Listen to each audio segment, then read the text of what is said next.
What is going on, everybody? Welcome to the video. I was supposed to be at work today. Something happened. I'm alright. So we're gonna react to the Destiny 2 Edge of Fate reveal. Kind of excited for it, you know? We'll see what happens.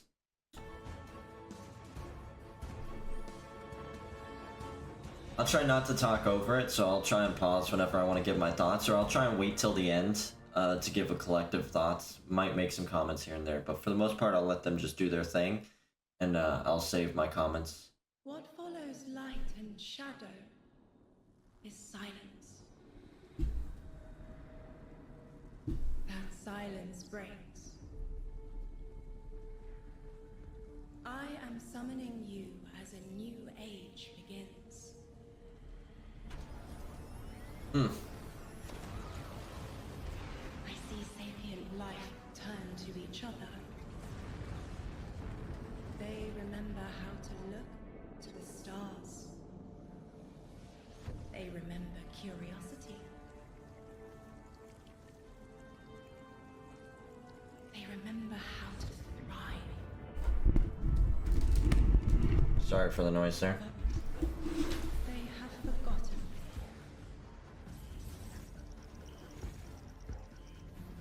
They forgot we were here long before the Traveler.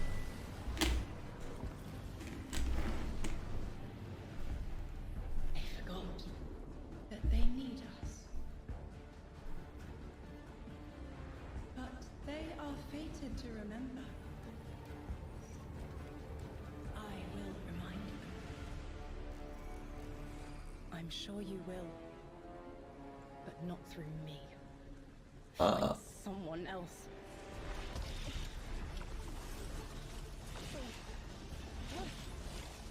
Uh-oh. What the hell?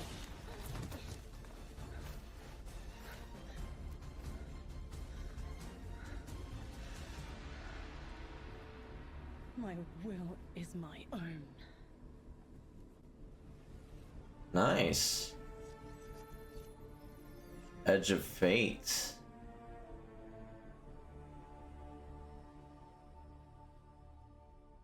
Alright everyone, hello and welcome here to Bungie HQ in beautiful Bellevue, Washington.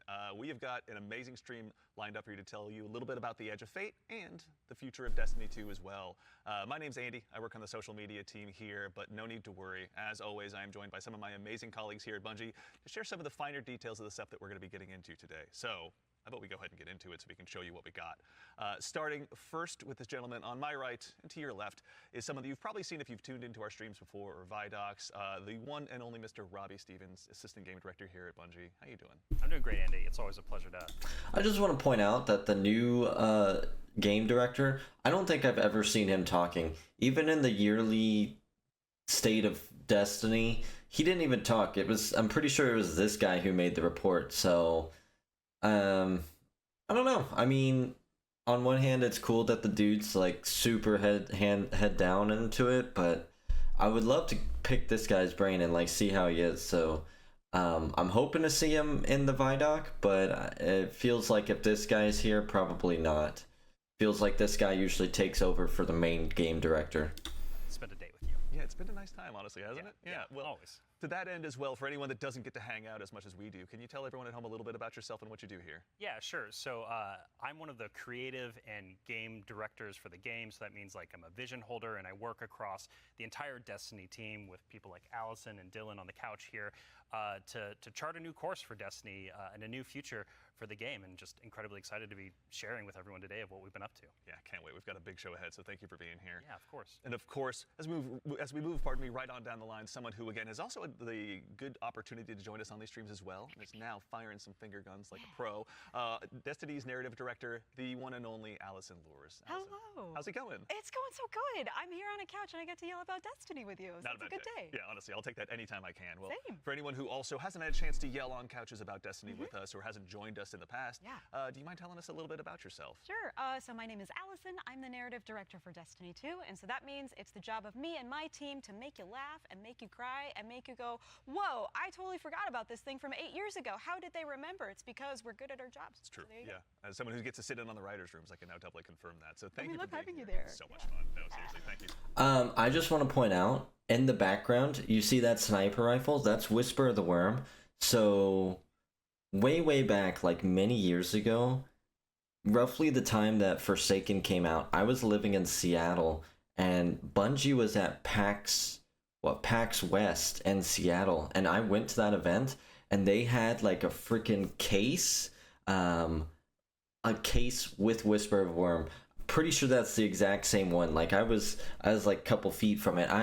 If I still have the picture of my phone, I'm gonna attach it like right now on the screen. But that's really cool. Man, I wish I could have bought that thing. Thank you so much. And of course, as we move right on down the line, the gentleman there at the very end of the couch, someone who is a friend to all Guardian kind, who's known far and wide, a member of the Destiny Global Comms team here at Bungie, Mr. Dylan Gaffner. How's it going, Dylan? It's going well. How are you, Andy? I'm doing so well. Thank you so much for. Got to make sure to ask every time. I appreciate it. Again, I know I keep stopping already. I just want to bring up, there's a couple people I haven't seen in a while. I haven't seen, oh my gosh, I wonder if they got fired. That would be horrible.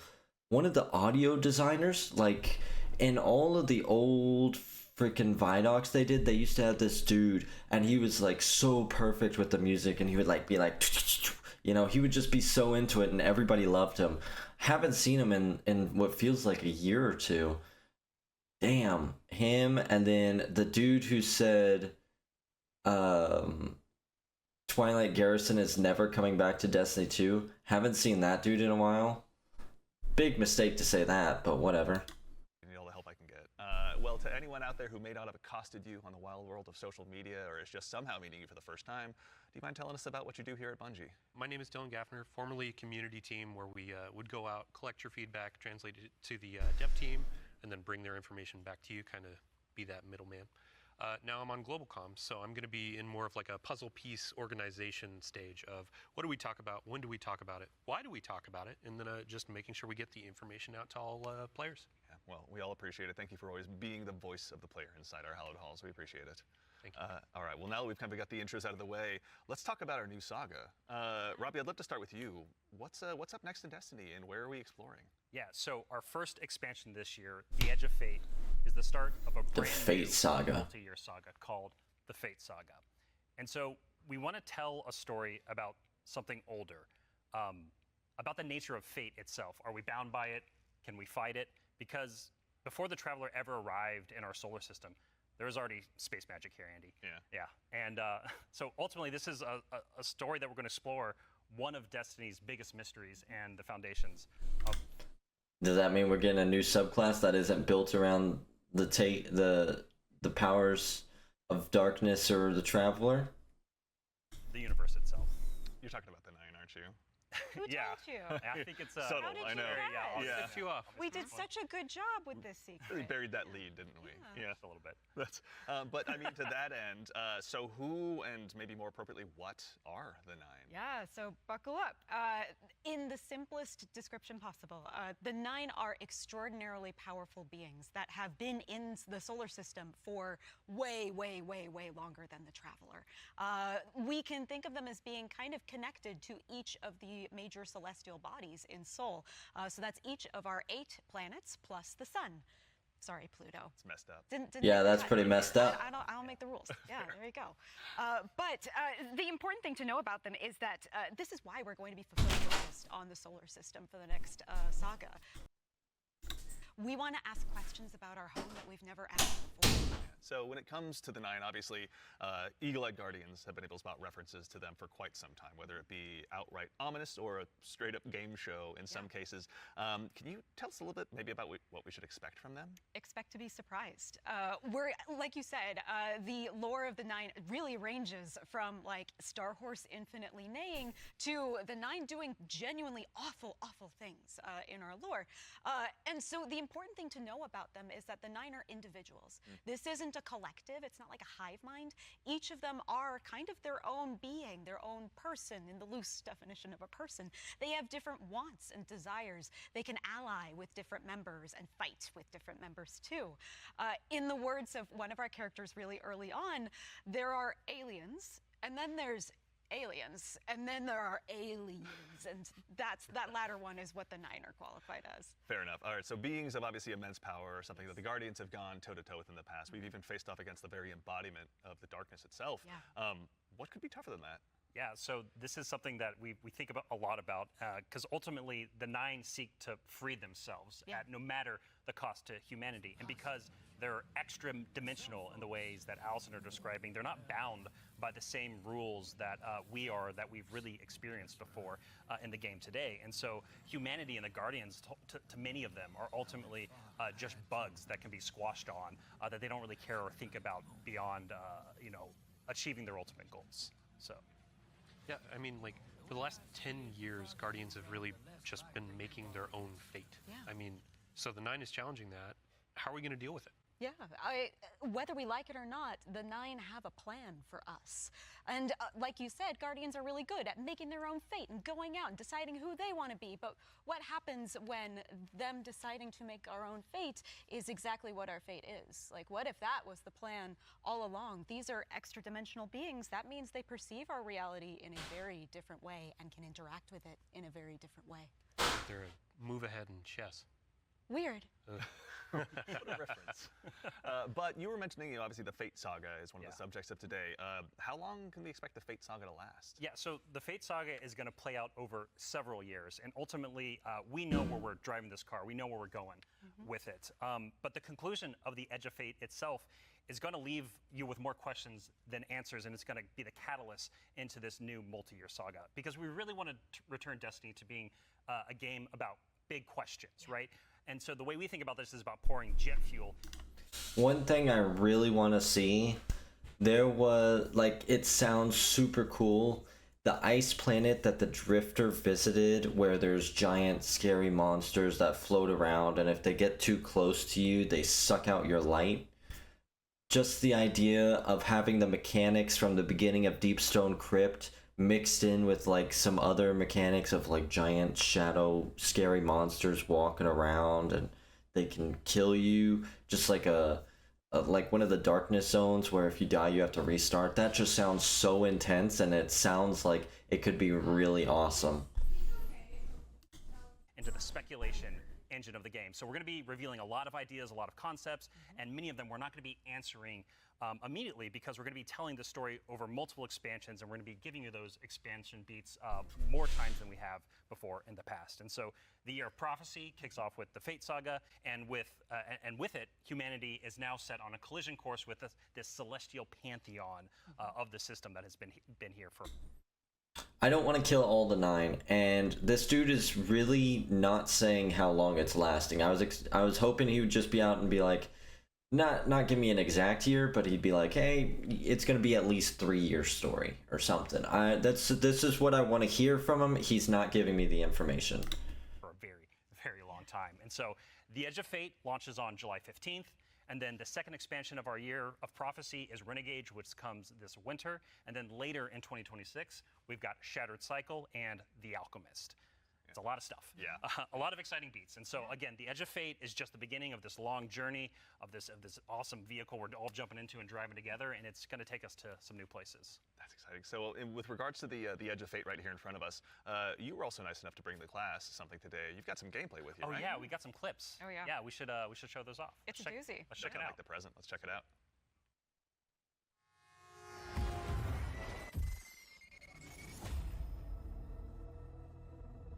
Observe, connect, conceal.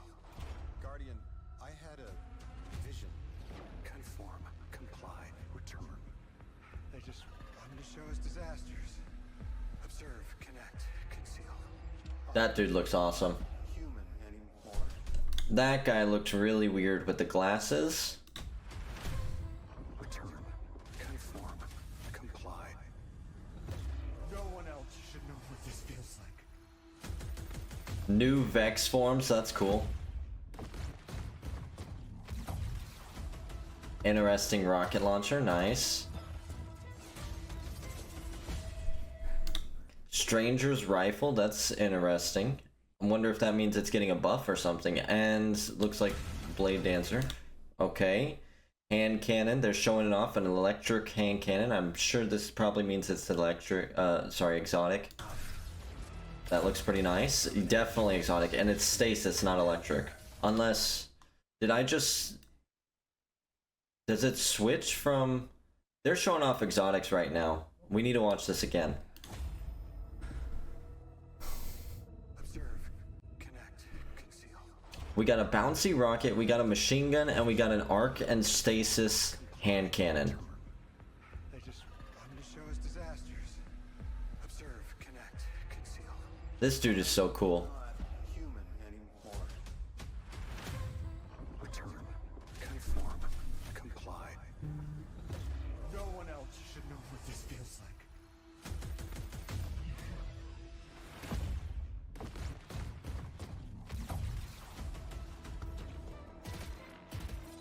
That's a Stranger's rifle. That's new. Alright, it is arc and stasis. Nice. Commander, remove your scornful blindfold. No Land Beyond. Excited to get my hands on that.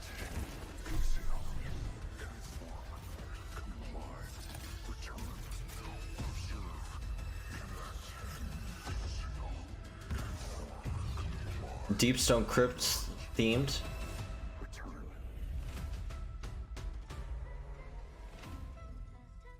Interesting dude that's got like glasses on. Kind of creepy. Sorry I was talking a lot during that. Gives us an awful lot to go ahead and... Bro, I was just talking about that dude. The dude who makes the sound effects. He's the guy sitting right there. The new one to appear with the glasses. I'm so glad he's still around. He is hilarious. Continue to dive into. And here to help us go ahead and explore a little bit more of it, everyone, you probably noticed we've been joined by someone new here on the couch. We are privileged to be joined by someone who's the originator of perhaps my favorite all-time Destiny emote, the one and only Dave Samuel, art director here at Bungie. Dave, how's it going, man? It's going great. Thanks for having me. Absolutely. For anyone who maybe for some reason somehow doesn't have that emote in their collection or hasn't seen you in a past Vidoc, do you mind telling us a little bit about what you do here at Bungie? Yeah, I'm art director on Edge of Fate. I work with the art team to visualize the narrative and design and kind of bring it all together. It's a lot to bring together. Thank you very much for being here today. Yeah. So with the Edge of Fate, it's obviously the first expansion in the Fate Saga. Allison, I'd love to start with you, actually. What can you tell us about the Edge of Fate? The Edge of Fate begins with an invitation, and we are invited, along with a very specific group of people, to a location, to a moment in time, for a very specific reason. Very specific purpose. Very specific reason and purpose, yes. Yeah. And the place that we're going to is called Kepler. And so you may be saying, now, Allison, hold on. Hold your horses you read my mind. seconds, Yeah. because the Kepler, Kepler I know station. is the one that's way outside of our galaxy. What do you mean we're going to Kepler? And I say, like, dear friend, didn't you know, if you look inside in Destiny's universe, the Oort cloud at the edge of the solar system, you'll find a little planetoid that also happens to be named Kepler here in the world of Destiny. And that's where we're going, to Kepler. Super exciting. This is kind of a, Robbie, we were talking kind of before the show. This is like like a first taste of something new, right? Yeah, so what you're seeing here is us just trying something new. We're expanding the universe of Destiny, creating new mysteries to uncover. This whole destination is about exploring a labyrinthian world that took inspirations from things like Dreaming City, exotic missions, dungeons, and it's wrapping it all through a Metroidvania-inspired experience. And so at the heart of So we're gonna have Vex and Fallen. all of this, at the heart of the Edge of Fate, is a player-driven exploration and discovery of an exotic world with brand new abilities. So actually to even just maybe dig a little bit deeper, like how is the Edge of Fate going to be different from past expansions that we've made for Destiny? Yeah, so at the global scale, when we're thinking about expansions and the Year of Prophecy and the formula of Destiny expansions going forward, first off, we're doing 2 expansions a year instead of just 1. And think of each of these expansions as a little bigger than something like a Rise of Iron. What the hell? So both of these expansions We got combined Anthem are going now. to be even more expansion content than we've done in the past. And by delivering 2 of these a year, we're upping the pace of major world and story That's events so that really awesome. matter to players and are going to be pushing the Fate Saga forward. And so Not a pulse. It is a pulse rifle. these expansions. And so What is it? alongside How is the it shooting? definition of Kepler, this exotic world that players will explore with brand new abilities, we also have world tiers. And world tiers allow you to take on a higher level of challenge on the destination in order to extract some of the best loot. within the release. But what's cool about World Tiers is as you play through the mainline story and you play through the first couple of World Tiers, you're going to unlock later World Tiers. And as you're claiming these abilities, as you're exploring the world more. Sorry, I want to go back just a little bit and hear what he says. I was so focused on the gunplay, I apologize.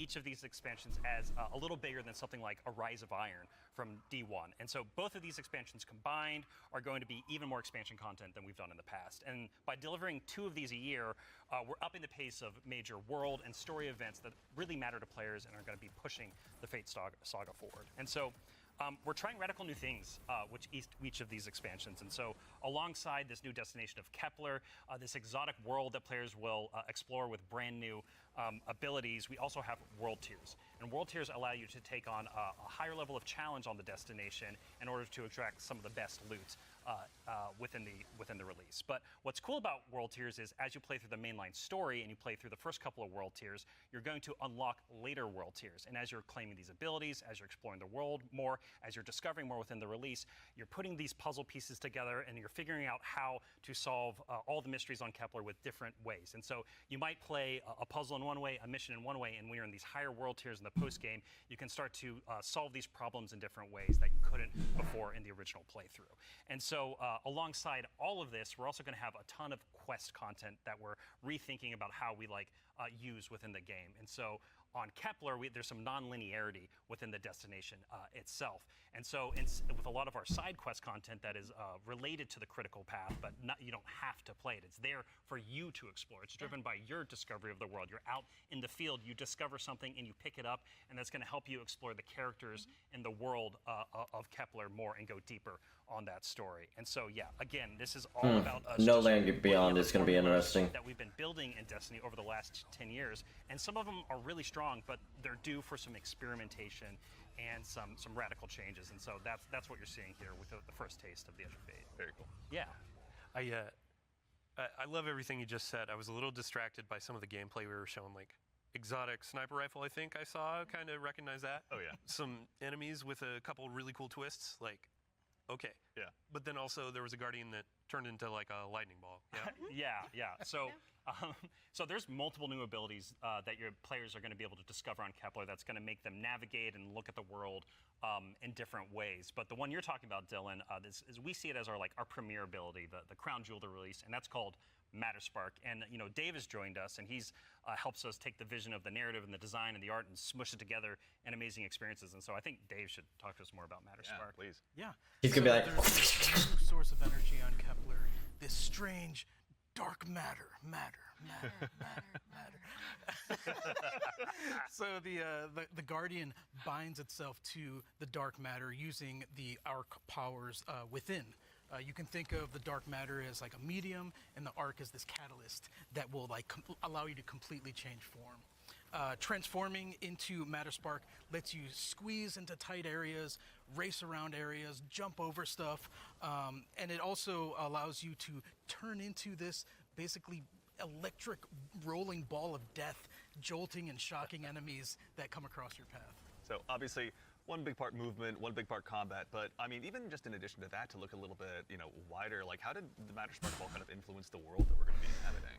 I just want to say real fast, looking at the gameplay, for those of you who played Destiny a long time ago or have been playing Destiny for a long time, the first thing I get when I see this is forges from Season of the Forge. This reminds me of the not the first forge, not the last one. I want to say the second forge, the one that was outside on Earth.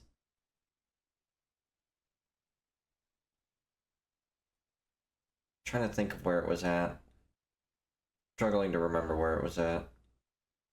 But that's the first thing I get. Like, this arena alone looks almost exactly one for how that arena looked. There was a row in the center, then you had two kind of things off to the side, and then there was a big Vex gate behind it. Pull it up, it looks almost one for one. Yeah, the team really had to rethink what it means to build a destination with these abilities in mind. a simple hill becomes a ramp to get to a new space. A crack in the wall, it basically will reveal a whole new area to explore. It's also a new way to engage with enemies. Instead of taking a bunch of enemies head on, you can find a matter spark pad, transform, turn into this electric ball of death, and then just like start racing around the arena, dash over their heads, and flank from behind, and then, you know, really give the House of Exile on Kepler a bad day. As well we should. It's a good day for us as well. So what are some of the other Kepler abilities that we'll be able to unlock while we're out there as well? Yeah, so each of these Kepler abilities are a mix of dark matter and our Guardian's powers. So we have the Relocator Cannon, which is this new fallen dark matter tech mixed with void. This is going to allow you to bypass laser walls, use these cascading relay networks, and just basically teleport around the world. Another ability that we have is Mattermorph. This is dark matter mixed with strand, allows you to manipulate the environment. You'll be able to basically push and morph and move geometry to create bridges, open up doorways, and then also reveal secrets and new opportunities. Yeah, so what's really important about what Dave is describing, and when we were thinking about building this world, it was all about like, hey, here's this new tool to navigate and see the world in a different way and solve little puzzles and mysteries throughout the missions, the free roam, and the quest content, and beyond. But also what was really important to us is that we lean into Destiny's first-class ability gameplay. And so with Matterspark, like Dave is mentioning, you're jumping, you're dashing into enemies to destroy them, you're doing giant explosions with them. With the Relocator Cannon, you're just blowing everything up with void explosions and graviton lance style, like little secret projectiles. And then what's really fun about Mattermorph is you can just be like throwing these strange shurikens basically to just like delete an encounter before you then like start to morph the environment around you and move to the next area. And so it's just really exciting I'm incredibly excited about watching players just like solve puzzles and fight encounters in ways that like we don't even expect yet, and see how they take on the destination. And just like I really want to emphasize, you're going to be upgrading these, and when you get into especially the post-game experience, it's going to there's something unlocks with Matterspark that really changes the way that you can play through the entire destination. Yeah. So when we're talking about dark matter, Yes. we have darkness abilities like Strand and Stasis already. Like, how is dark matter different? Yeah, so dark matter and darkness are two completely separate things. They're completely different things. But dark matter does exist in our world. In the world of Destiny, we know it as being tightly connected to the Nine. It's what the Nine are actually made out of. In our world, dark matter is invisible. You can't really see it. And it wouldn't be very fun to make a destination where there's an invisible thing that you can't actually see. So lucky for us on Kepler, there's a bioluminescent microbe that allows us to see all of this substance that's impacted this world so much. It allows us to see how it's impacted the plant life, how it's impacted the behavior of the peoples that we're going to encounter, and we can see how it has been able to bring these things that are kind of unstuck in time into this current location. I do have to put on my drifter hat for just a second and, like, what does it smell like? What does it taste like? Yeah, dark matter smells and tastes like bleach and math. Yeah, it's true. Cannot wait to get that chip flavor. Yeah. Get it with a sandwich today after. It's zesty. Yeah, it's really good. Actually, so on the topic too of stuff in the trailer as well, we heard someone talking there. Can you tell us who that was? Sure, that was Lodi. Lodi is a new character that we're introducing in Apollo. Not in Apollo, we're introducing him in the Edge of Fate. Yeah. He just looks so out of place. Villalobos, who portrays. Alright, she's introducing him right now. It literally looks like they just took some dude who's a developer there and then just gave him like a robe and put him in the game. He just looks so out of place in comparison to other Destiny characters, and I don't know how to describe why. Lodi does a spectacular job. This character is fascinating. He's kind of a fish out of water, but the fun thing about tropes is to kind of put a twist on them, right? So what if that fish that we pulled out of the water was the most qualified fish to be pulled out into the air? Down for anything. It's down for anything. Yeah. And what if that fish was kind of made to be pulled out of the water? I don't want to give away too much because this character is way more fun for the players to figure out what his deal is, but I will say that Lodi is very, very far from home. Very fair, very exciting. So, I do have to call out too, before we started this, you and Robbie were talking about how Lodi is like Notice Me Oh character. yeah, Robbie wanted a senpai. I yeah. did. Yeah, I wanted someone that I just wanted to spend a bunch of Yeah. time with on this new adventure we're going on. Yeah, a friend that we can look up to. Yeah. Right, yeah. Notice me. Notice Notice Me. Me. Yeah, of course. He It will, writes he will. itself, or rather, Allison does. So, with regards to the characters as well, so is it a whole new cast of characters in the Edge of Fate? No, we're going to see some new faces like Lodi and other characters, but we're also going to see some familiar ones too. Ikora is here. The stakes are high enough that she's here investigating what's going on. And as it turns out, in one of our major mysteries, she's kind of at the center of it. She was invited here, as was Lodi. All right. Throwing this hypothesis out there, as I've never seen it. What if Lodi becomes the new head of the Hidden? I know Bife was making a video that there's supposed to be somebody else taking over the Hidden. What if it's this guy? Same as we were. All of it's kind of tied together. Very exciting. So, Yeah, the way oh, if I can No, go no, ahead. Yeah, please. no, Yeah, yeah, please, like yeah. the way we think about this is about all these characters, their fates are intertwined in some Yes. way. There's these puppet masters that have been pulling the strings for a very very long time in order for everyone to get here at this moment. And so as a guardian and these characters involved, they're going to have to decide if they're fight your fate. Like that's what we think about. For these individuals, that's what they're going to have to go through and determine about how they can stand up to this new conflict that is surrounded by the Nine, because they are fated to be here. And what does that mean for them, and what does that mean for their future and the future of Soul itself? So with regard to these new characters and this world we find ourselves in, was there anything about that setting, or in particular, that really influenced the creation, rather, of this world that we're going to be inhabiting? Yeah, I'll give you a list of fun facts. First off, if you've been paying attention to Destiny over the last week or so, you already know that there's been people on Kepler for a long time. That's an old-ass computer that you were putting those numbers into. We also know that the Vex are here. They're studying the Nine, because it turns out the Nine can do something that the Vex can't. As Dave mentioned, the House of Exile are also here. They've become fixated on a being that they call the Giver. And kind of most importantly, the dimensionality on Kepler is really thin. So the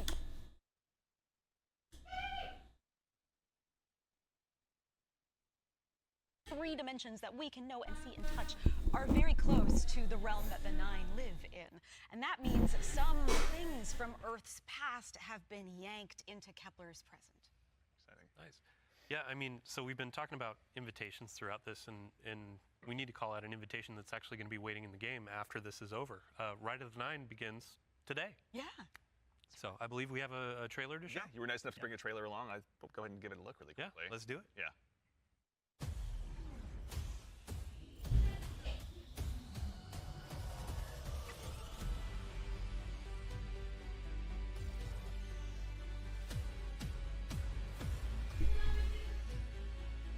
I want to be honest, very disappointed with the dungeons they picked. Prophecy is a good dungeon to pick, and it makes sense, but they picked two newer dungeons, Spire of the Watcher and Ghosts of the Deep. Both were good dungeons with okay loot. They 100% should have picked old dungeons. The first two that pop in my mind are Duality and Pit of Heresy. Although, if they wanted to throw Shattered Throne in there, that would have been a good dungeon as well. Like, I feel like all that loot is behind, especially Pit of Heresy and Duality. So they needed much better refreshes than these other two dungeons, Ghost of the Deep and Spire of the Watcher. So feel like that was a huge miss right off the bat.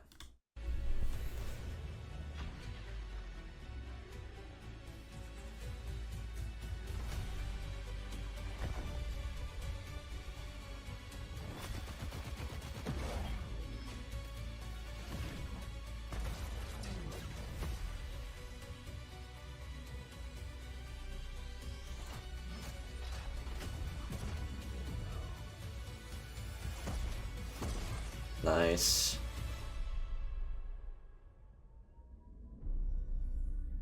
Does look pretty good. It is hype for sure. All right, so that's Ride of the Nine, which Yeah. is our essential prologue story for the Edge of Fate. And these three dungeons that are featured in this event are free for all players starting today.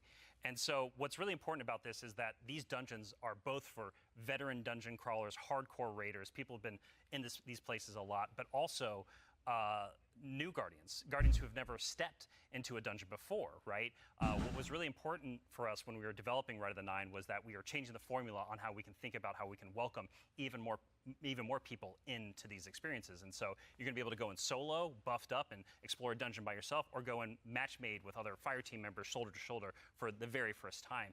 But don't worry, because we also have that higher level challenge for our veteran, our hardcore dungeon crawlers, where you're going to be able to earn the best possible loot, exclusive rewards, and also an exclusive title as part of Rites of the Nine. What's also really important about this event for being a prologue for the Edge of Fate is that it really reintroduces the emissary into the game, and you're going to learn why her job is pretty crappy and why she quits at the top of the Edge of Fate, like we saw at the beginning of this show. And so, Andy, we've been talking a bunch about how our Destiny expansions are changing the formula for Destiny going forward.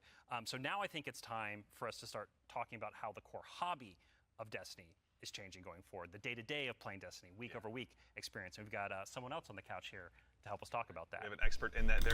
Kind of weird how it seems like the people on the bigger couch are the ones leading it, and he and Andy's kind of following. Like, I feel like a lot of this stuff, like, ooh, let's introduce the Rite of the Nine trailer. Ooh, let's invite this new guy. Like, I feel like all that should be coming from Andy, and he's kind of just taking a back seat. This is just a weird nitpick. It's not anything crazy, but it's just kind of like, this is supposed to be your show, Andy. Like, lead it. Very subject now, who has gone ahead and joined us on the couch.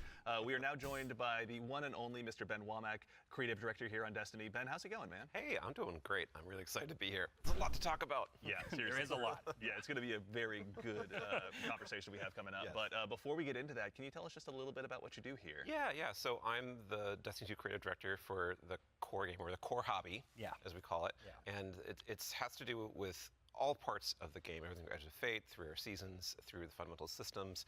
And in particular, like Rob was saying, I've been focusing on thinking about the kind of building blocks of Destiny 2 and getting those like not only stood up, but also transformed and iterated on in some really exciting new places. Nice. Well, let's go ahead and just start at the top. Can you tell us a little bit about what like the core formula of Destiny is changing and why? Yes, so I think we need to start with the why first, because it's important to think about what is Destiny, what is great about Destiny. And Destiny is best when you have like awesome chases that you're excited about, you have really cool, powerful builds to make, and there's a mountain to climb that's right in front of you that you want to climb. You're like, I want that mountain, it looks pretty cool. And the thing that is not always true right now in Destiny is like, it doesn't feel as streamlined as it could.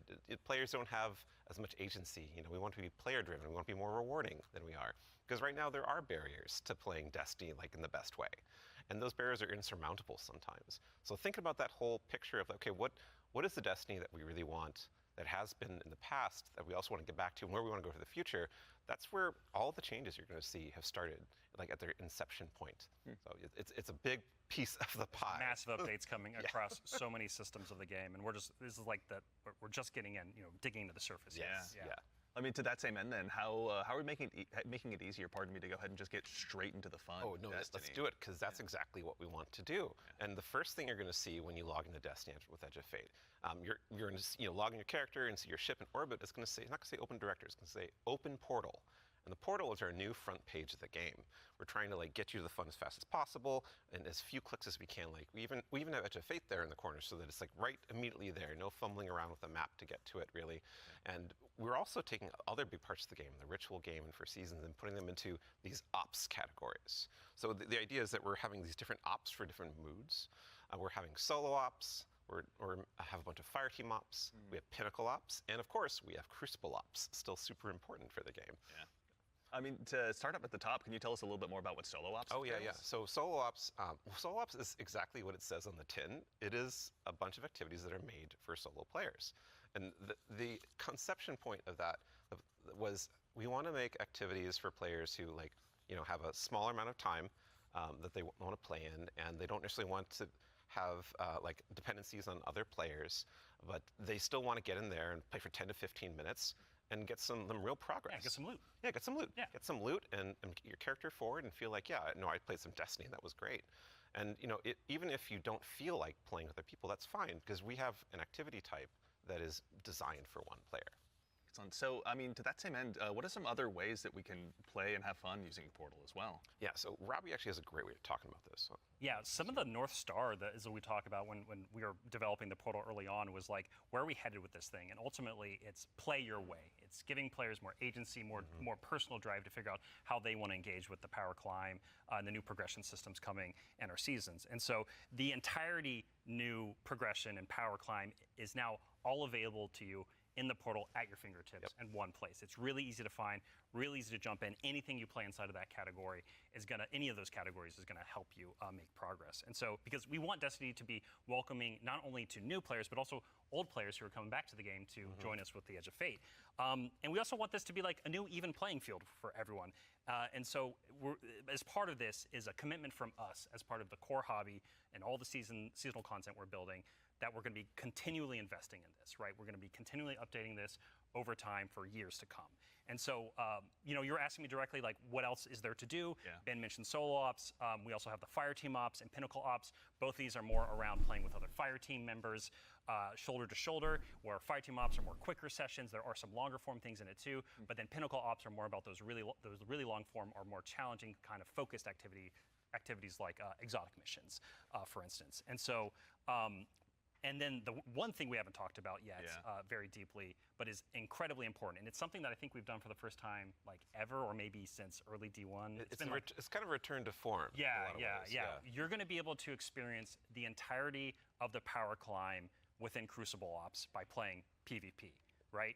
So this means like, if you want to be sweaty, Andy, which like I know you, Dylan, too. I know you're that way, right? Like I know both of y'all. Like if you want to put those sweatbands on, you're going to be able to play the entire experience in the season here and earn some of the highest tier loot that's also available in the game. So, I have to say, this is like super exciting because like my player type or other folks out in the community, like they want to go in, they want to jam on PvP, but then their friends invite them to do a dungeon or a higher tier activity, and they're like, oh wait, I need to grind a long time to get up to power. Now through PvP, they can get up to power, and you can just bring them into that PvE experience and have a fun time with each other. Yeah, so that's honestly how it primarily.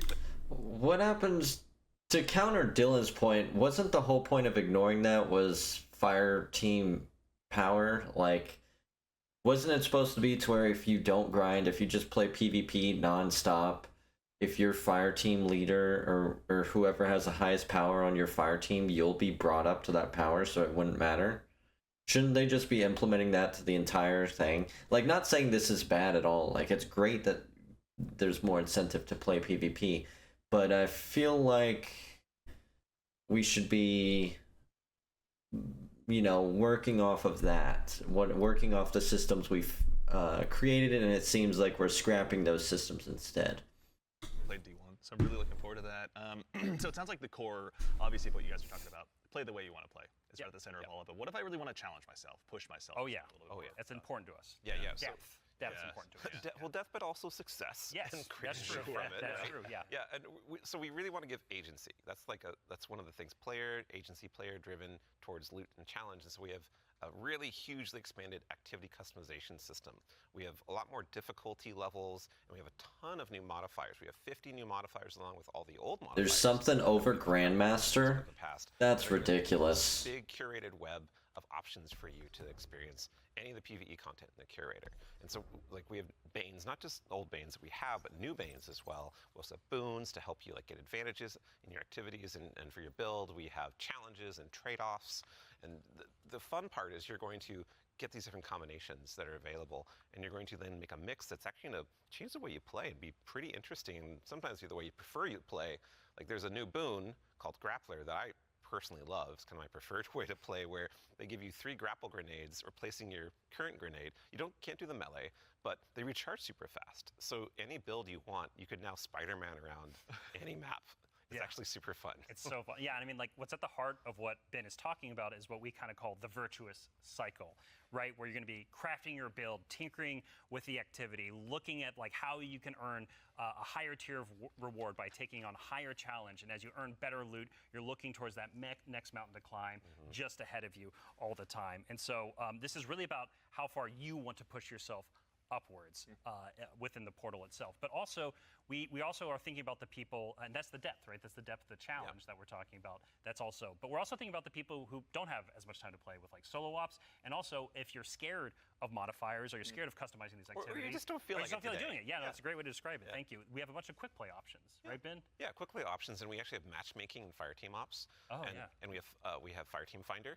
And so you're able to like really choose kind of what you're in the mood for. Oh yeah, we technically have matchmaking across every activity that exists. Except for solo ops, because that's solo. Right, right, but yeah. yes, otherwise, but in the fire teams or pinnacle ops, it's everything. Yeah, you'll have options to play by yourself or with other people. Oh, actually, a really fun part is you can play a strike by yourself as hard as you want it to That's now, true, yeah, which is really fun. Yeah. Well, you're talking about like all the different boons and combinations. I think at one point you were saying around 50 or something like that. Those 50 new apply, ones. 50 new ones. Yeah. So it's like you can take those into solo ops. Like we're talking about this being kind of leisurely, bite-sized activity, but if you want to take it and say, I don't want Weenie Hut Jr., I want like esoteric level solo hardest thing in the world. Like Esoteric mention. That's funny.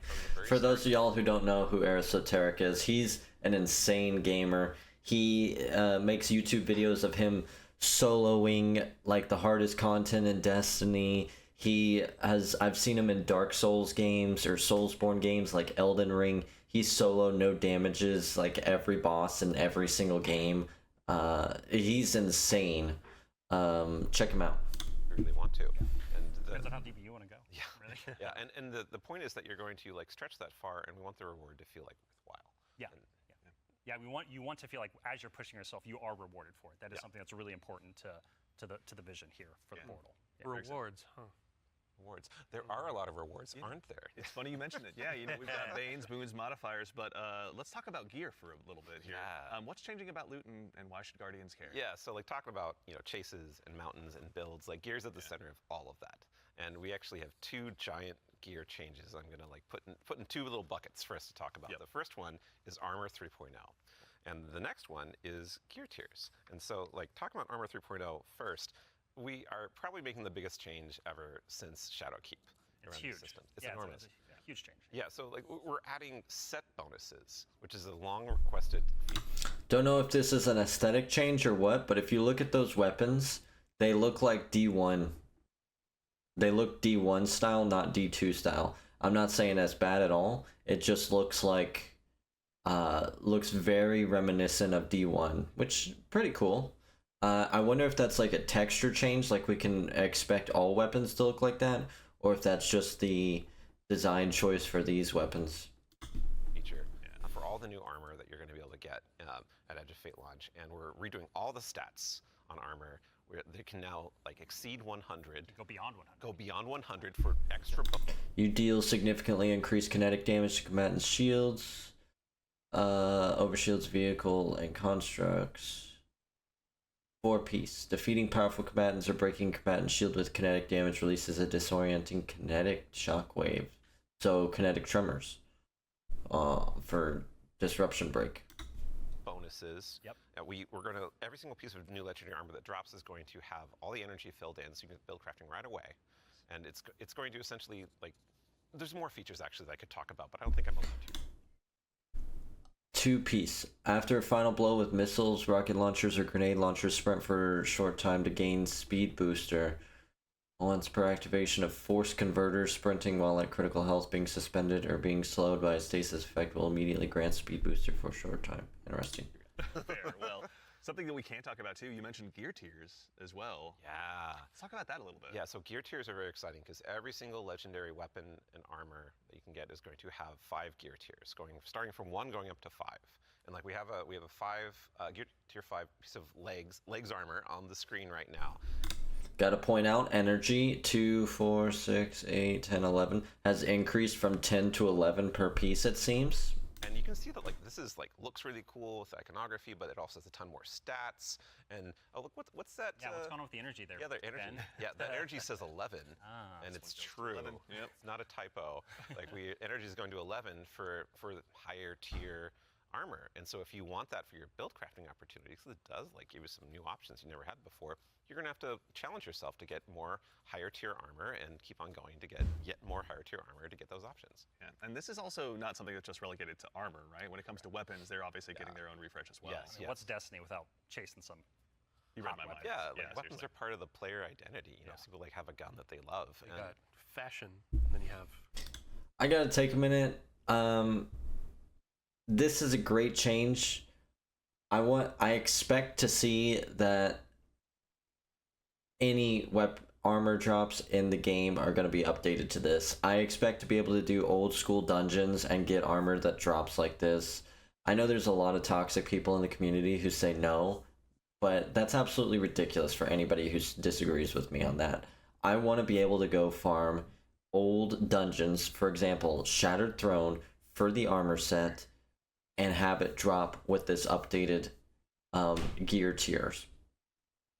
That is an end game activity. There's absolutely no reason why that shouldn't be happening. Same for every raid.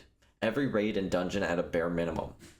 That's the expectation that I'm setting with this, and I'm gonna be very disappointed if it's not, because I grinded my butt off for Adept armor, or Adept armor, and if they turn around and just slap me in the face again, it's one of the reasons why I quit Destiny. That's true, though we do have fashion for your guns a bit now. Well, so because once you reach tier 5 for your legendary drops, you're going to be getting tier 5 weapons, and those have unique shader treatment. It's like essentially a completely different look that's going to immediately identify it to you and others that this is the Rapid fire, what is this? Fusion rifle? No, auto rifle. 720 RPM, 57 mag. Good stats. Ammo generation, that's an interesting perk. That's new. Power 300, 200 plus 100 is weird. It's got 3 perks: rewind, moving target, shoot to loot, multi kill clip, high ground, adagio. Interesting. Oh, and there is deep sight. Okay, there is deep sight. It's the highest tier gear of this drop that you can get. It's going to show on the weapon. It's going to show on the icon. It's even going to show when you kill enemies with that weapon, because there's unique kill effects for tier 5 weapons that you can turn on or off if you don't want it. But your gameplay will like show that the weapon that is being used is like the highest tier you can get. Yeah, Giver's Blessing, which I think we have on screen right now. This is one of the Kepler auto rifles, and I cannot put this thing down. Oh, it's so good. Yeah, when we're playing through the Edge of Fate right now. And it's what's really exciting about it for me is that like when you see that tier 5 drop, like you know immediately that's better than like a tier 3 or tier 4 weapon that you have, right? And I think that's when we talk about making Destiny easier to just jump in, find the fun, make it accessible, but also create more depth. Yeah. You know, this is what we're thinking about. It's like how can we just make immediate, like you understand, like okay, this is probably better than the thing I have right now, depending on what gear tier it is. Yeah. I mean, that's a good example of how much time and effort is being put into these game systems to make them more like approachable. Change can be scary. There's a lot of change that's about to come to the game. We're Armor 3.0, we have so many new boons, we have a bunch of new stuff. And after 10 years of Destiny, this is going to flip some stuff on its head. So, I mean, we're going to have a bunch of blog content. We're going to have interviews with Robbie, with Ben, with more folks across the team that have been working on this. And then we'll also be elevating our creator community when they're creating guides, all that kind of stuff. It's going to be a fun time. But ultimately, a big shout out and thank you to all the folks that have been coming into our studio, giving feedback early on some of these systems so they can be more approachable. And we're looking forward to all the feedback that's going to be coming after launch too. Like this is again one of our first steps into something, and then the community and we are going to build something amazing. Yeah, and I can't stress enough how much feedback we've gotten from the community summits we've been running over the last year for the Edge of Fate, and just people reaching out to the community teams and others to us. Like your feedback is invaluable. So like seriously, like thank you so much. We're making this game together ultimately. Yeah, it's incredibly important part of the process. Like I don't think we would be able to make what we do without it. Yeah.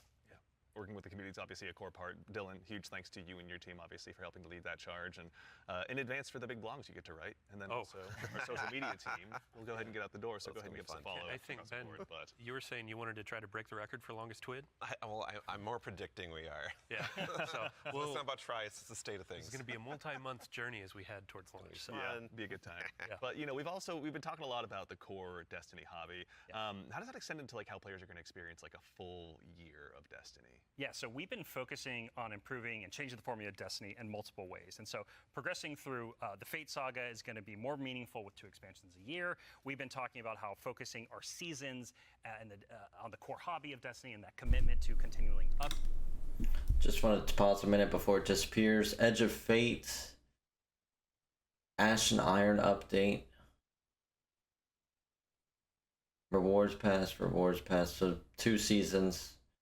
New stories, new locations, new missions, new weapons, new gear, new raid, the Edge of Fate, new dungeon, renegades.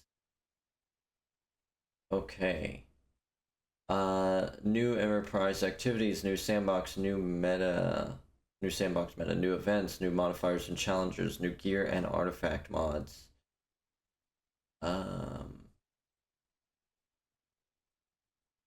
Rewards pass, exotic weapon and ornament, legendary weapon and ornament, cosmetics, and more. So we started off with expansion, giving all those things. Then in September, we get the rewards pass and the major update items. And then in December, we get rewards pass, major update. No, rewards pass and expansion. And then in March, we get rewards pass and major update. Okay. Updating it, and in addition, Season 2 Reclamation and Season 2 Lawless. Between each of our major expansions coming in the year of Prophecy and beyond. And so ultimately that means there's 4 big beats happening in a year, 2 expansions, 2 free major updates between those expansions. So what that means we're not doing... Just a little symbolism. If you look at the stuff behind the Renegades and the Edge of Fate, like the background image, it looks like an eyeball. You got the big circle in the middle, which is the overall eye, and then you got like the pupil, and then if you see the lines that are like going outwards like this, like an eyelid. Is paid seasonal content anymore. We're not doing separate seasonal storylines, and this also means we're not building a bunch of activity content that basically just goes away and is less meaningful to the game after 3 months. So we're instead focusing all of that effort that used to go there instead into building up the core hobby of the game, so the core hobby stays fresh and exciting, year round. And so ultimately, this means no more paywalls for seasonal content, and also these major updates themselves that I'm signposting around right now. The size of them roughly and the inspiration for them we're thinking about is like Into the Light. Okay. So when you say like Into the Light, for folks that aren't out there, like what for a major update, how big is that? Like how do you encapsulate that? So when I say Into the Light, a lot of this is like the inspiration of what it was. And with Into the Light came a really cool theme that wrapped around all the new stuff we were building within it, but also a lot of the reprise stuff as well. And also, with it came Onslaught, a new type of activity. It came with reprised exotic missions and a rethinking of how we could do like a rad style event, a raid event with the Pantheon. And so for our first major update coming a few weeks after the Edge of Fate launches, we've got Ash and Iron. Right? And so with Ash and Iron, we're going to be returning to the Plague Lands. Returning to the Plague Lands, can't wait. It's going to happen. Plague Lands, baby. And so that story is going to pick up from where we left off from the Edge of Fate, and with it, we're going to have a new activity called... That's pretty cool. Plague Lands and Ash of Iron, Iron Lord content, Plague Lands, Siva's back. That's going to be cool. Claim, a brand new exotic mission, new types of pinnacle ops entering that for the first time, as well as, of course, what's Destiny without loot to chase? We've got new gear, new rewards, and 2 new exotic weapons as part of Ash and Iron as well. And again, this major update and all the seasonal content going forward is free for all players. All the activity content that exists in the portal, that's free to play. Very nice. So even to actually go one quick layer deeper on seasons as well, what are some of the cool things that we're going to be able to do with the season that's launching alongside the Edge of Fate? Yeah, Ben has been working on this space with the team for a while now, so I'm going to kick this one to him. Yeah, so we're trying to make any time the best time to hop into Destiny. Yeah. One of the ways we want to do that is we want to invest in events that are like accelerating the game and enhancing every part of the game, but also bringing new cool stuff. And actually, we've been working on this so long, we actually have some new cool stuff coming before the Edge of Fate. It's a special little treat. Yeah, special little treat. So this Friday, you can play a little event, maybe you've heard of it, called Heavy Metal, which is Tanks vs. Briggs, a new PvP mode. It's super fun. I would kind of wish I was playing it right now, I'm not going to lie. Very cool. It feels like the tanks probably have the advantage, the Briggs probably have the advantage over the tanks because of the mobility. I wonder if tanks are bulkier. The thing that people at home don't know is we have a new reward. That's a unique thing in Destiny if you invest in this event, if you go and play it. And it is a free-to-play event. So this reward is free-to-play. It is a new combat vehicle that goes in your Sparrow sled, combat Sparrow, if you will, called the Griffin. And this is a really cool, combat-ready vehicle you can take anywhere you can summon a sparrow. You can summon it and use it to fight your enemies and just have a really good time. And there's some really cool build crafting things with this vehicle that I don't want to spoil right now. Let people discover, but I'm super excited for it. They all thought they were going to ride those skimmers forever. Yeah. Well, I mean, we've been saying like, what was it? Skimmer is Flash and the Griffin is Splash. Hey, there we go. The dad joke quota has been met. We got to get one in. Absolutely, yeah. But that's not all, right, man? Like, you've got more for us, don't you? Oh yeah. So like I just said, there's more events that we've been making. There's one that's going to happen right after the launch of Edge of Fate. It's called Arms Week, and it's a 1 week long event, and you're going to be focusing on one weapon archetype in Arms Week whenever it comes around. And this one is going to give you a new legendary weapon of that type. It's going to have some volatile mods that are there for the week that are going to be super interesting and fun to play with, and some focusing you can do. But there is a problem when you say this event is going to be about weapons and about using them. Yeah, you got to have a place to test all that out. Right. And so I mean, I've been doing that in EDZ this whole time. I don't know about the rest of you. Those poor dregs. Right? Yeah. But there is a new way now. We have a new feature, a long requested feature that is being added to the game with Arms Week. It is the shooting range. And the shooting range is being added to the tower. It is a now permanent addition to the game with the launch of Arms Week. We're not taking it away. And you can go there and you can try out everything in your kit, everything about your build, with all sorts of simulations of different kinds of enemies and situations, and it's all real damage numbers. It's like it's even got a scoreboard. It's even got a scoreboard for you right there. And your fire team. Yeah, your whole raid team can go down into the shooting range and try out, like, see exactly how well you're going to do for some kind of boss at this range or with a strategy. Who can do most of the damage, right? Yeah, well, you're probably going to know. So we have a rally flag. It's not just a shooting range. Like, you can go beyond the firing line and use your abilities too. Yeah, you totally can. And like, if you wanted to, you could even take in Prismatic and pop Transcendence and try that out.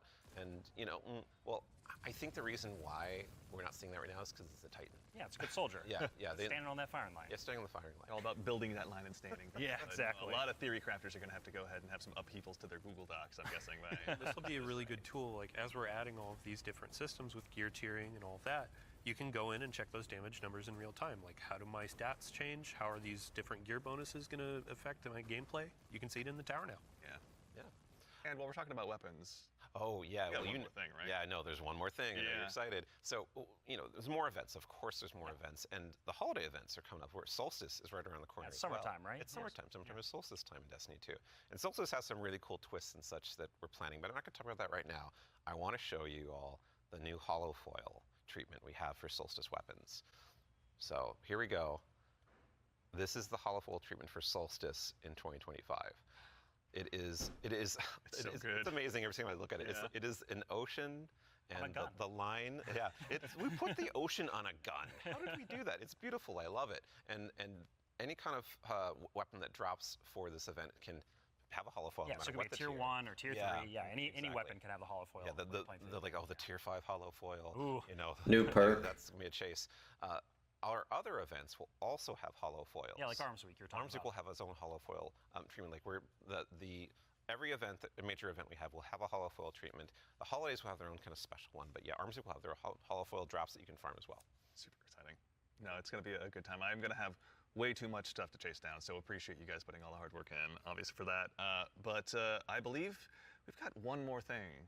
Yeah, I mean, we've been talking a lot about, here are the free updates coming to Destiny, the portal, a bunch of different stuff, Edge of Fate, but we also have another expansion, and we need Allison back on the couch to talk about it. Yeah, Allison. She's the best one to talk Yeah, about. we've got something very exciting, and so once again, Allison, thank you for taking the time to join us today. We appreciate it. Of course. I'm so excited to be the one more thing. Yeah, it's a tradition around here, so we're glad that you could obviously go ahead and lead us into this one. But, as Dylan mentioned, we've talked about the Edge of Fate, but this is the first year we're going to be doing 2 expansions over the course of a year. Can you tell us a little bit about Renegades? Yeah, so we're going to have a dedicated reveal for Renegades in September alongside our major update, Ash and Iron. But earlier we were talking about how sometimes our formulas can constrain us from experimenting and innovating. And so in that spirit, Renegades is going to be very different from the Edge of Fate. What I can tell you, and we'll talk plenty about it later, is that we're going to be experimenting and innovating with activities, with social mechanics, and more. But more importantly, I want to talk about our inspiration. And so I have to kind of tee it up first. So Renegades is going to be a Destiny, like definitively Destiny expansion. This is part of the Fate Saga, and it's going to push it forward in important ways and introduce characters that we're going to spend time with for years to come. It is an essential Fate Saga story, and it's an homage to a universe that has inspired Bungie from the start. It's a universe that all of us here on the couch grew up with, as well as everyone else at the studio, and millions of you back at home, too. Watch them say, what's that game that RuneScape? Watch them say RuneScape, and we're gonna get player housing. It is a peanut butter and combination, a peanut butter and like chocolate combination inside of what we're making that could only be possible in the kind of world that we build here. And so I am absolutely thrilled to be able to give our first sneak peek at Destiny 2 Renegades. Let's take a look.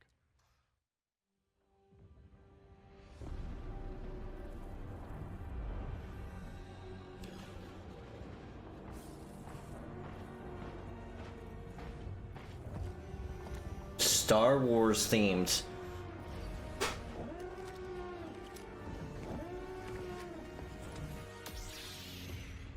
That's awesome.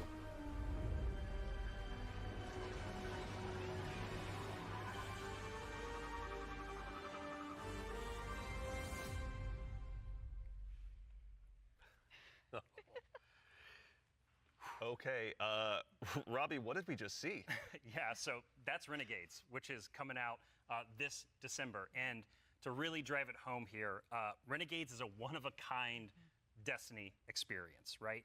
And just like we on the Destiny team have taken inspiration from other genres like dark fantasy or cosmic horror, Renegades takes the space western vibe and aesthetic that is Star Wars, and it puts it through that Destiny lens. And ultimately, it's created a new lawless frontier that is emerging within Seoul. And so, like, we're so excited to show Renegades off a little bit today and to be talking about it more in the future in September alongside the free major update with Ash and Iron. But right now, today, we're focused on Rite of the Nine and what's right around the corner with the Edge of Fate. Absolutely. No, I heard a lot of calendars get marked just now on September, but no, super excited to share more of that in the future. But that actually leads us to the conclusion of today's show, which again, we covered a lot. There's been a lot today. Yeah, this has been a big show. Honestly. No, we went through a lot of it. So let's go ahead and quickly double check. We obviously went through, and the Year of Prophecy, pardon me, is going to go ahead and kick off on July 15th. And this kicks off a brand new multi-year Fate Saga and our new focus on the core hobby of Destiny.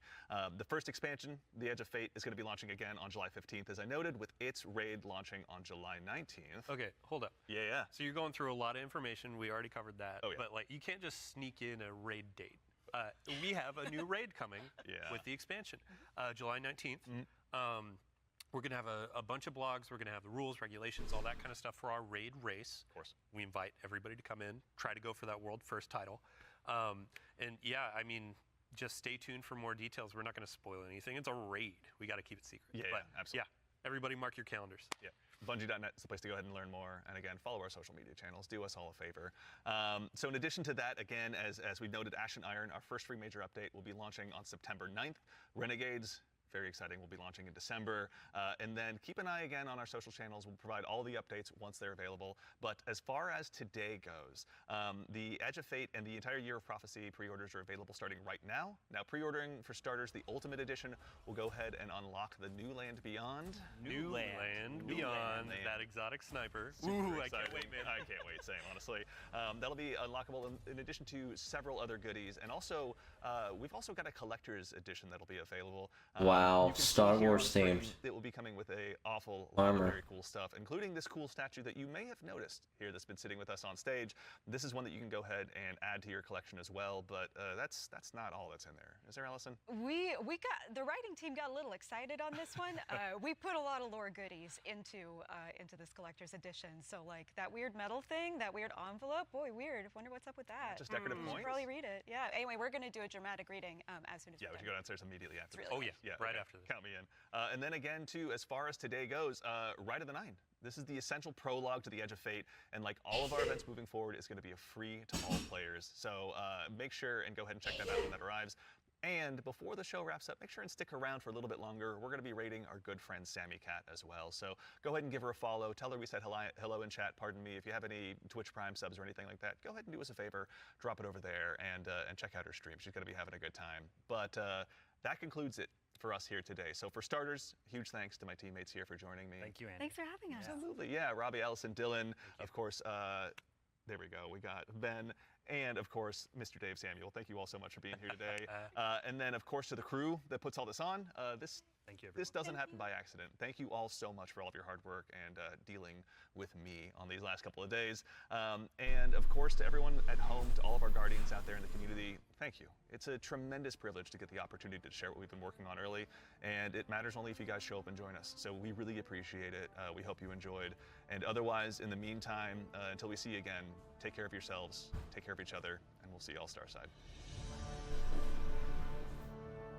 All right, let's see if they have any last minute like trailer reveal things, or if it's just that. No. Okay. We're gonna turn it way down. We're gonna chat. Overall hype level out of 10, 10 being the best. I'd say 8 to 9. I think that's pretty good. Am I gonna play it? I'm a Destiny fan. I've been playing Destiny for what, 7 to 10 years now. Oh my gosh, it's so good. There's a lot of things that really disappoint me with this franchise, but overall it's good. As I said earlier, I expect at a bare minimum old dungeon and raid armor is going to get this new updated 3.0 treatment, but based on me being realistic and past experiences, it's not going to happen, and that's going to be frustrating to me. I know there's a lot of people in the community who disagree with my sentiment on that, and I think it's ridiculous. I hate the fact that people just are meta abusers. They just can't use anything but the meta. Whatever weapon is the meta, they have to use it, and then they complain that this meta is stale, and they want it nerfed and changed and all this. That's pretty aggravating, you know. We're gonna do this. You know, pretty rough. So that's one frustrating thing. Overall, though, a new planet is going to be exciting. Dark matter, I'm not too hyped about. It sounds like it's just going to be the basic. It sounds like it's just going to be stuff that you use in world, like you just interact with it and it gives you abilities for a short period of time in the world. Don't really care about it. Ultimate being an addition higher than Grandmaster, I mean, I think that's just going to be a problem. At the end of the day, you're going to get a lot of hardcore people like Aztecross who are like, oh my gosh, this is so good, we need this. And in reality, all it is it's just another power level, because we've gotten super powerful, and it's just going to keep escalating until they nerf us. And when they nerf us, it's going to suck. They're going to nerf us, they're going to nerf the enemies, and then they're going to build us back up again. And that's kind of annoying. You know, I don't really care much for live service, but I feel like the quality of the game would be a lot higher if it wasn't a live service. Overall, though, I'm gonna play it. They got me hooked. I'm gonna play. The Star Wars thing, super excited for that. I saw my friend make a message saying that they were more hyped for Renegades than Edge of Fate, and it was a mistake to show anything about Edge of Fate. I could see why. Having lightsabers in the game, that's pretty crazy. Makes you wonder what's next in the universe, what story they're gonna add in next. Siva being in the game again is gonna be really cool. It's about damn time they bring that back. They've been stalling on that for so long. Yeah. Another thing too, I want to make a point. Another thing that I'm gonna find frustrating, if there's gear and armor and weapons and this Rite of the Nine activity, and they're not at the new, if they're not gonna get the new treatment of Edge of Fate with like the tiers and everything like that, that's gonna be aggravating. Haven't messed with it, haven't even updated my game. But yeah, overall, final thoughts. Excited. Lot of good things coming. They didn't talk about new subclasses. They said there's new abilities, but they didn't go into any detail whatsoever. So I'm not sure if new abilities means dark matter or if it means like actual aspects and fragments. Sure, there's probably going to be new aspects and fragments, but then again, they have a habit of showing that stuff if we got it, so probably not. Yeah. 8 out of 10. I'm happy with it. If y'all enjoyed my reaction, if you enjoyed my commentary or my thoughts on it, if you agree, let me know in the comments section below. I'd love to get your thoughts on this. Hit that like button. Hit the subscribe button. We are going to be playing some Rite of the Nine with some friends. We're going to play Edge of Fate. We'll do the campaign probably, I don't know, maybe with my cousin or something. And, yeah. That's it from me. Y'all have a wonderful night. See ya.